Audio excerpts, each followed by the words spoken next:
The term nihilism has the Latin root nihil, meaning nothing. Although nihilism comes in many different flavors, generally speaking, it claims life and existence itself is meaningless, purposeless. Nihilism has become more and more prevalent as religion has declined and a secular materialist worldview has replaced it. A common type of nihilism has a lot to do with how those who no longer believe in life after death imagine what it's like to be dead. In this video, I will be referring to this particular type of nihilism as necro-nihilism, with the Greek prefix necro meaning dead or death. In order to make clear what I mean by necro-nihilism and its origins, I would like you to perform a simple thought experiment. Imagine what it is like to be dead if you as a person dies along with your body.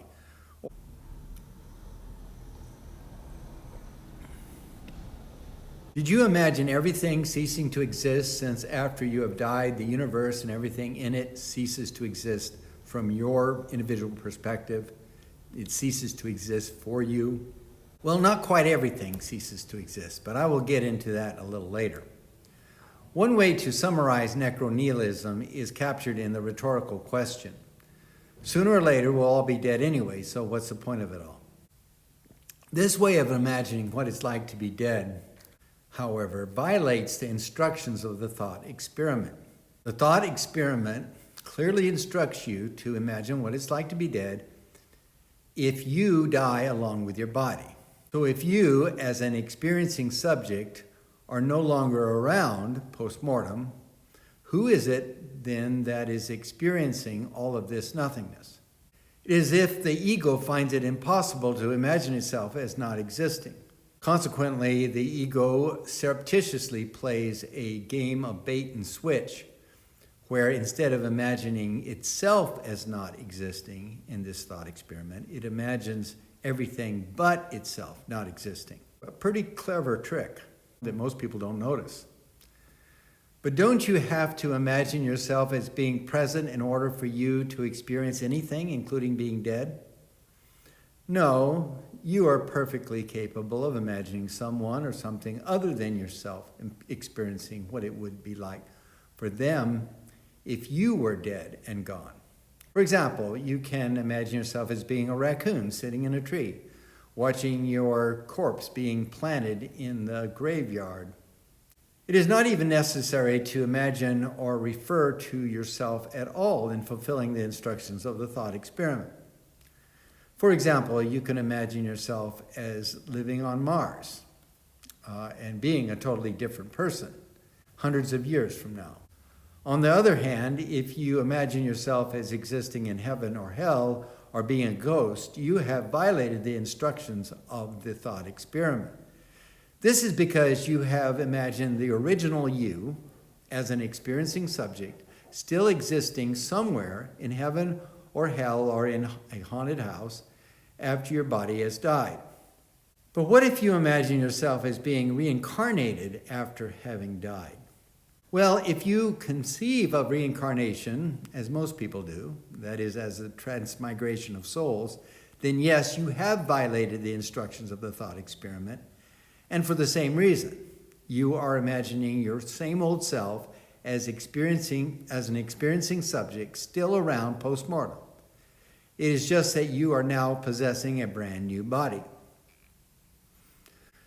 But you may be surprised to learn there is a way of conceiving of reincarnation not involving the transmigration of souls. Or at least Gautama Siddhartha, otherwise known as the Buddha, seemed to think so. Buddha ascribed to reincarnation as the best, most credible way of imagining what it's like to be dead, but at the same time, he clearly rejected belief in the transmigration of souls, since he did not believe in the existence of the soul to begin with. The most important and distinctive teachings of the Buddha and Buddhism was his no soul or anatman teaching. It stipulates there is no essence of the self called the soul, or in Sanskrit, the atman.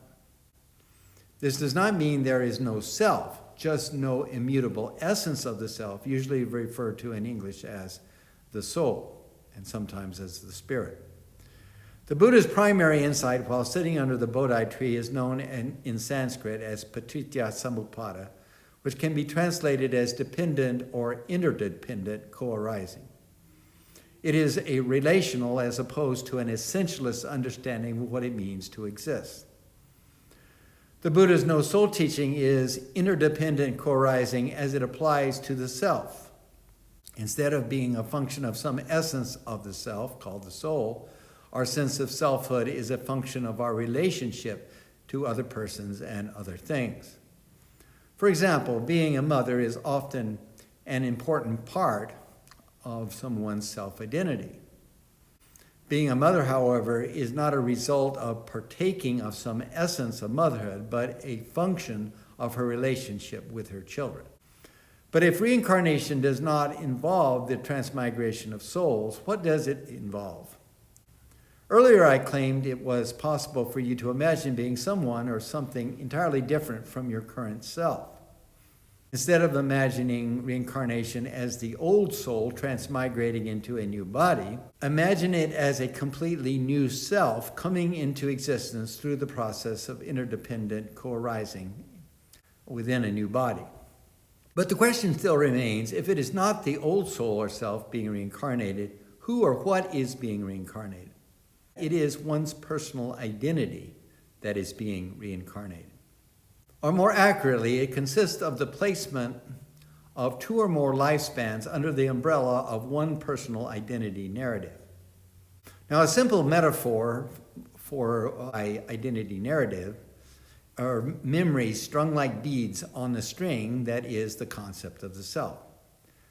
Memories are, however, notoriously inaccurate in conveying what we actually experienced in the past.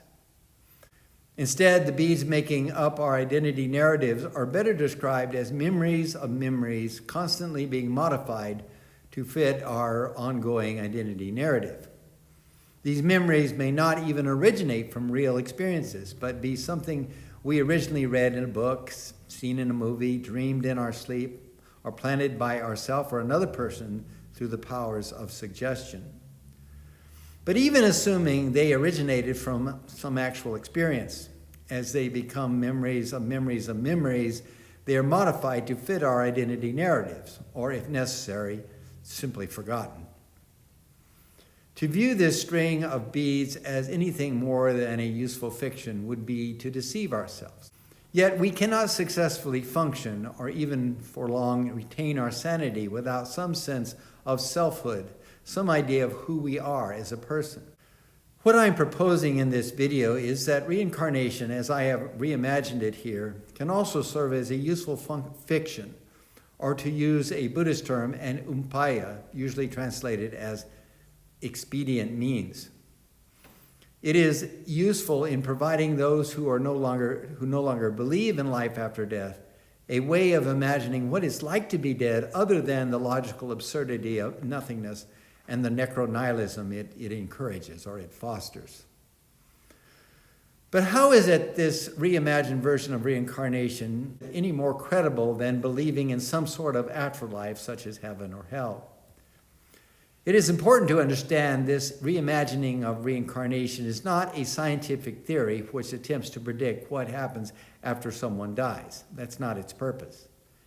Instead, it is a useful fiction or expedient means in providing an alternative to nothingness and how those who no longer believe in an afterlife imagine what it's like to be dead. As for being credible or not, this way of reimagining reincarnation is much more an exercise in skepticism than it is in credulity. We put together, both consciously and unconsciously, our personal identity narratives over the process of becoming very different persons spanning decades. Putting together a personal identity narrative involving multiple lifespans spanning centuries is just a small step beyond this. None of this will work, however, if we continue to cling to the essentialist doctrine that the self arises from some essence of itself called the soul. Instead, we must come to the realization our sense of selfhood is at least in part constructed and reconstructed by our imaginations on a daily basis. And just as this identity can be made to fit a lifespan, so can it, with a little tweaking, made to fit multiple lifespans. Besides, it is by no means the only useful fiction upon which we habitually depend. As already pointed out, our current concept of self is best described as a useful fiction. So assuming you no longer believe in life after death, no longer find it credible, how would you go about applying this reimagining of reincarnation to your own identity narrative?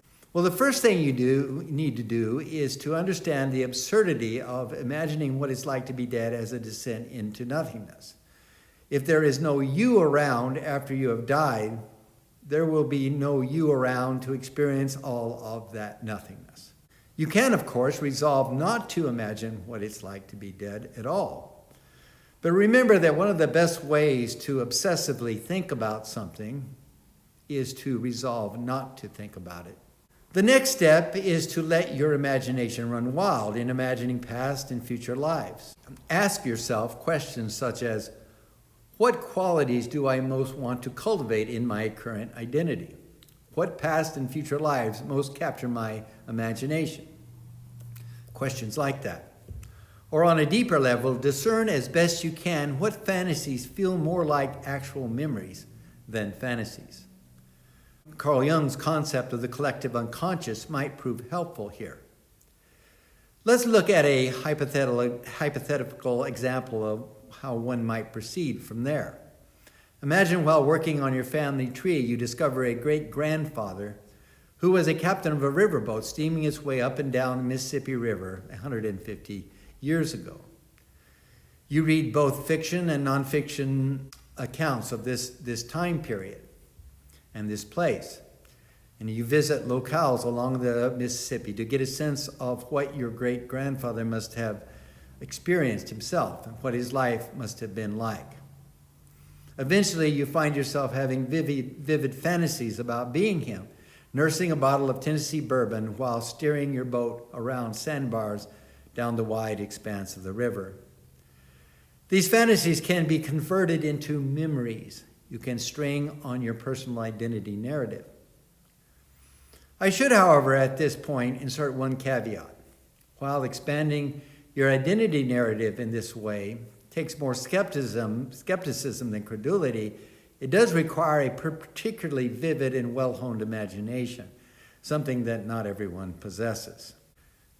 Reincarnation, as we have reconceived it here, widens our scope of concern from the narrow slice of time and space of our single lifespans to multiple generations spanning both the past and the future, and ultimately all of existence itself. Like nature, the imagination abhors a vacuum. This vacuum regarding how to imagine what it's like to be dead is already filled for those who continue to believe in some sort of afterlife, like heaven. But for those who do not believe in an afterlife, how to imagine what it's like to be dead is a vacuum that eventually will be filled in one way or another.